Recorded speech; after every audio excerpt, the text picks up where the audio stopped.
How's it going, bubs? So I'm out here processing some logs to turn into boards to make into dice, but on this oak and some of the magnolia that I'm going through, there's a cool thing that I wanted to show you. So you see here is the whole cross section of the log. This is angled vertically, so this would be, you know, true to the tree growing. This hollow part is where the heartwood was, which is just dead wood, and it's where the tree does a lot of mineral deposition. As it grows, you can see it's just dead. And what happens with a lot of these giant oaks is they go through what's called heart rot, which is where, you know, a branch breaks off or something else allows a fungus to get into it and start breaking it down and eating it away. Now, one thing that's really sought after in pieces of wood is called spalting, and that is this black line right here. This is essentially the edge of where the fungus has gotten to eat through, and you can't see it on this piece, but oftentimes you'll see that there is a discoloration on the outside of it where the tree's immune system is actually trying to block off the fungus from getting in anymore. It'll pile in a lot of sap and other things to try to stop it. And this is what causes a lot of the colorations of various woods, such as box elder, also called flame wood, which is where you have this bright red color, which is that immune system trying to stop the growth of the fungus. Here's another view, because this cut is off from where a branch was, which the branch is right there, but you can see very dark spalting. As this dries, that will, you know, not grow as much anymore, just because the fungus will start dying as the tree does. But with these pieces, I'll also have to stabilize them in resin to properly kill off any fungus that remains. A next thing that you might just be able to barely see is the fine, like, speckleting in the grain of this piece.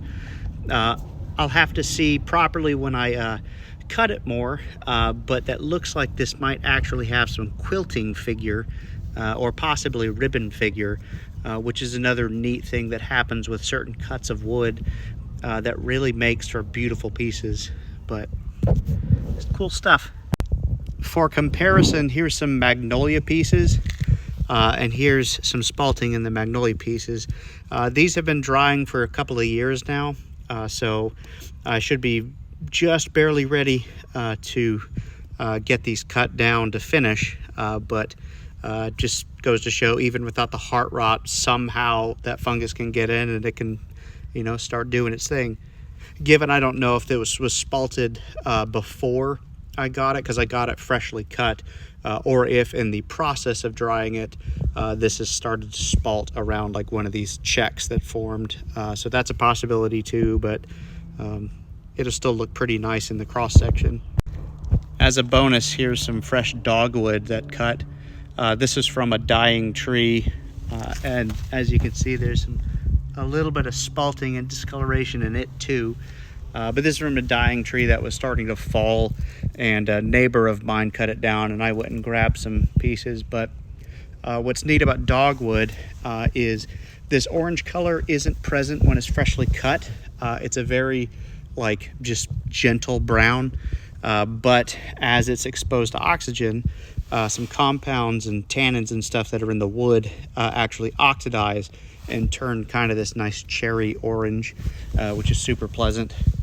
And naturally, I'd be trying to figure out a way to stabilize that color so that it lasts until I turn this into dice. But this is a kind of a week of domestics.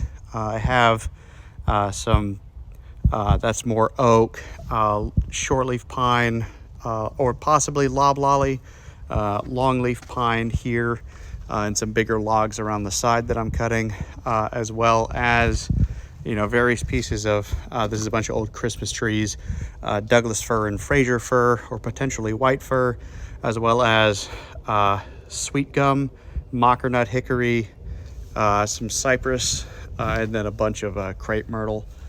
So it's domestics time and ornamental time, less the exotics for right now.